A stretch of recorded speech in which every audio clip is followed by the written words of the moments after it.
let's talk about where Christian confidence comes from. Because there are three things he mentioned in the text I just read, and they all start with the letter C.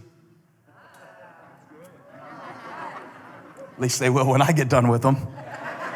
Helps me remember them better. He mentions your conscience. It's kind of hard to have full confidence when you have a troubled conscience. It's kind of hard for me to get up and preach to you when I have things in my life, areas in my life where I haven't been obedient. You know, there have been times where I've been getting ready to preach, and before I could come out on the stage, I had to make a phone call and get something right. Because if I come up here and my conscience isn't clear, I don't mean that I have to be perfect when I get up. If that were the case, only Jonathan Josephs would be allowed to preach at Elevation Church.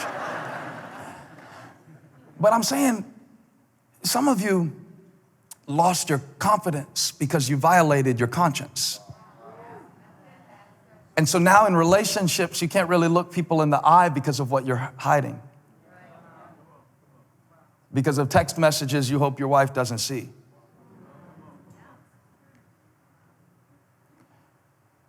Because of unresolved bitterness and forgiveness that God has initiated, but you have not completed.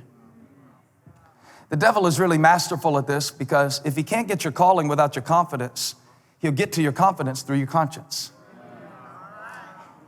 So then he will tempt you with something that he knows will defile your conscience.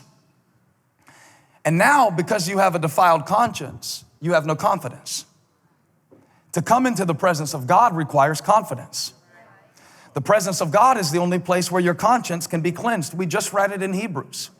He said that the most holy place, the presence of God, that place of surrender, that place of contact with God, that's the place where the blood of Jesus is sprinkled to purify your conscience.